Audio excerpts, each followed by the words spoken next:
Si tu mourrais ce soir, mais que diras-tu à Dieu? Si tu mourrais demain, que diras-tu à Dieu? Mais si tu mourrais ce soir, que diras-tu à Dieu?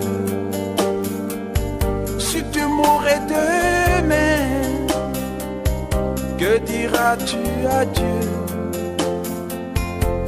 Tu peux tout avoir dans ce monde pourri, les plus belles maisons, les plus belles voitures, toutes les plus belles filles lui viendront à tes pieds. Mais un jour, tu couleras de larmes pour tout cela.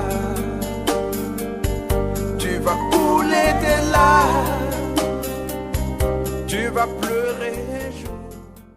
Shalom, peuple de Dieu.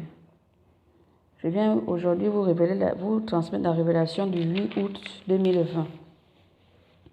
Il était 1h29, c'était au cours de la veillée de prière. Donc nous étions en train d'adorer le Seigneur au début de la veillée. Et c'est alors que j'ai eu une vision. C'est un esprit impur en fait. Il était large, d'une couleur jaune pâle. Et il était vraiment très furieux. Il était en train de se diriger vers la terre. Il descendait du deuxième ciel. Et visiblement, il avait l'air d'un esprit destructeur qui venait pour détruire, qui ne venait rien faire de bon. Et pendant que j'étais en train de l'observer, j'étais inquiète, je me posais des questions. Donc je me suis donc mise à penser et il a su que je m'interrogeais. Et c'est alors qu'il a ouvert sa bouche et a commencé à me parler. Il m'a répondu en disant, oui, je viens pour détruire. Je viens avec 2 missions. Ma première mission, c'est de détruire tout chrétien qui n'est pas sérieux avec son Créateur, ce genre-là qui joue avec le péché et qui ne sont pas totalement engagés avec le Seigneur.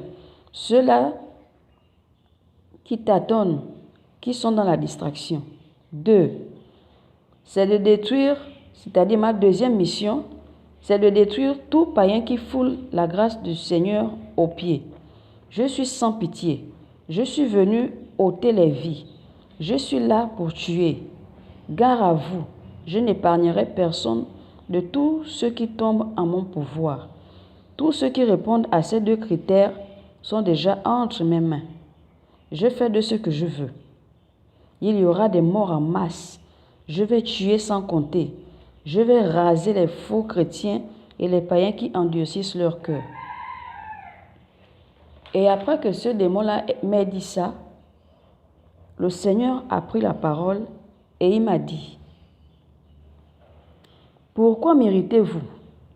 Pourquoi foulez-vous à ma grâce aux pieds? Pourquoi me mettez-vous dans une souffrance qui m'oblige à vous perdre chaque jour?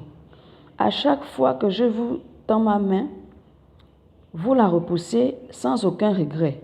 Sachez que quiconque commet ces erreurs que je viens de citer subira les conséquences, car à chaque péché est attaché une conséquence.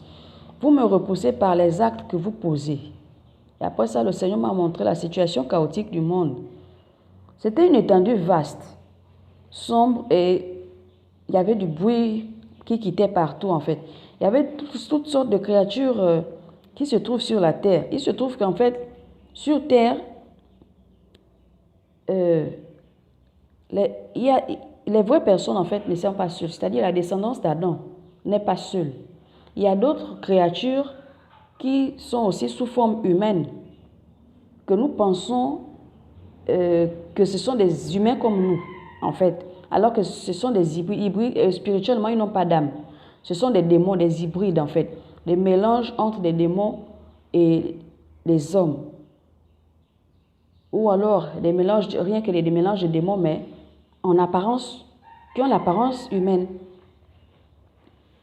Et il se trouve qu'ils sont plus nombreux que nous et ils sont vraiment, c'est des mélanges en fait. Et ces mélanges-là sont répandus à l'échelle mondiale sur toute la terre. Ils sont vraiment pleins. Ils sont vraiment très répandus.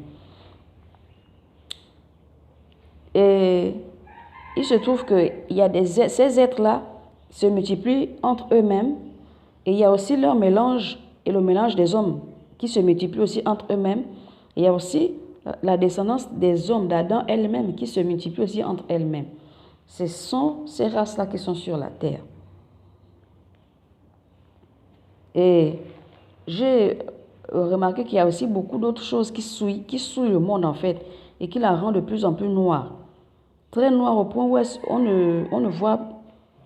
ne voit que quelques lumières éparpillées, dispersées sur la terre. Et par ailleurs, le Seigneur m'a aussi parlé de la musique. Il se trouve que la musique profane crée des ondes qui ouvrent des portes sur la terre. Et lorsque ces ondes-là quittent la terre, elles se dirigent vers l'enfer sous forme d'une vapeur noire. Une fois en enfer, ces ondes se dirigent vers une salle en particulier et il y a un démon qui est là. Ce démon-là qui est responsable de ce département-là. Il sait, lorsqu'une musique arrive, il sait déjà de quelles ondes cette musique émane. Et suite à cela, il envoie des démons adaptés à ces ondes-là, à ces ondes que cette musique émette.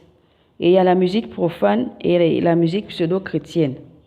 Il y a certaines musiques où on se dit que c'est la musique chrétienne qui passe en temps, c'est la musique profane, c'est de la profanation, du blasphème en fait qui passe. Et on se dit qu'on adore Dieu. Alors que cette musique est infestée de démons en fait. Et c'est la même chose. Mais quand une vraie musique chrétienne passe, les anges descendent en fait du ciel, ils s'alignent ils s'alignent du ciel jusqu'à la terre. Ils forment donc, je peux dire, ils forment une colonne de 2 anges de part et d'autre. Donc ils forment 2 colonnes d'anges. Et le Seigneur passe donc il descend donc à travers une porte en or. Il ouvre cette porte-là, cette porte s'ouvre, cette porte en or s'ouvre et il descend. Donc quand il descend, il se lève de son siège, il descend. Et les anges se prosternent alors. Arrivé donc sur la terre, il va en direction de là où provient la musique ou le chant. Et il fait un avec la personne ou les personnes qui adorent ou bien qui louent en fait, qui chantent ce qu'ils chantent.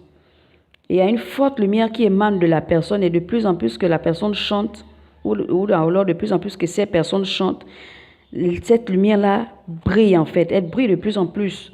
Et au point où la personne ou les personnes qui chantent deviennent puissantes. Si puissantes qu'aucun démon ne parvient à s'approcher de ces personnes ou de cette personne.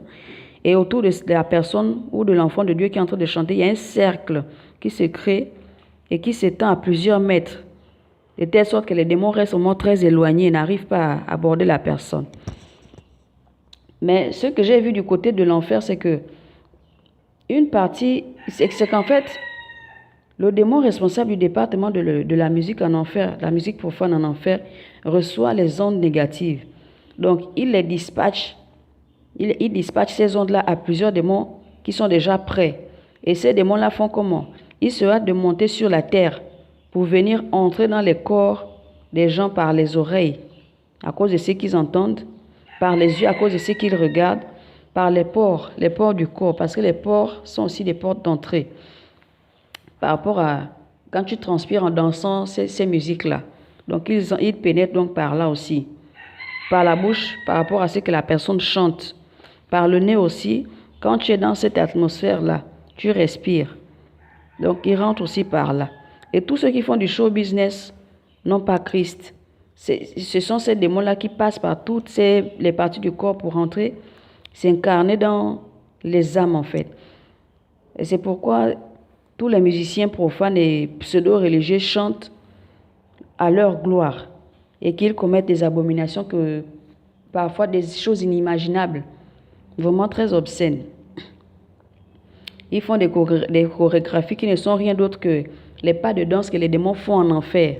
Ces démons-là viennent les enseigner ça sur la terre pour danser à leur gloire. Et lorsque les démons-là leur possèdent, ils ne peuvent que danser à leur gloire et à la gloire de ces démons-là. Et donc, les démons-là deviennent maintenant les chefs, les maîtres incontestés qui contrôlent ces âmes. Et ces âmes-là sont donc livrées à ce type de démons-là. Donc, c'est ce que j'avais à partager avec vous pour cette révélation. Amen.